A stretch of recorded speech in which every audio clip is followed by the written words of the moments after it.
ایک صحابی ہے اسیرم، واحد صحابی ہے اسیرم رضی اللہ تعالیٰ عنہ، غزوہ احد کے اندر، غزوہ احد سے اس وقت سے پہلے تک کافر تھے۔ غزوہ احد میں جب صحابہ کھڑے تھے، اچانک سے دیکھا یہ ایک شخص آیا ہوا ہے، زرہ پہنی ہوئی ہے اور خود سارا جنگی لباس پہنا ہوا ہے، ہاتھ میں تلوار ہے۔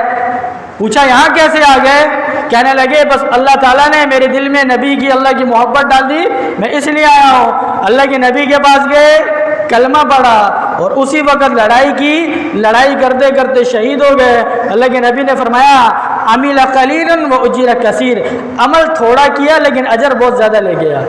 عمل کچھ نہیں کیا، وہی مسلمان ہوئے، وہی شہید ہو گئے، ایک نماز نہیں پڑھی، ایک مرتبہ سبحان اللہ بھی نہیں کہا ہوگا انہوں نے، ایک نماز نہیں پڑھی، ایک روزہ نہیں رکھا، ایک قرآن کی آیت نہیں سیکھی، کچھ بھی نہیں کیا، اسی وقت کلمہ پڑھا، اسی وقت مسلمان ہوئے اور اسی وقت شہید ہو گئے۔ اللہ کے نبی نے فرمایا عمل تھوڑا کیا لیکن اجر بہت زیادہ لے گیا، جنت میں چلا گیا۔ اس لیے میرے عزیزوں، میرا آپ کا، ہم میں سے کسی کا بھی، کسی کو نہیں معلوم ہے ہمارا خاتمہ کس پر ہوگا۔ اس لیے بجائے اس کے کہ ہم لوگوں کے اندر عیب تلاش کریں، لوگوں کو گناہگار قرار دیں، لوگوں کو برا بھلا کہیں، ہم اپنی ذات کے اندر دیکھیں، اپنی فکر کریں کہ میرا کیا بنے گا، میرا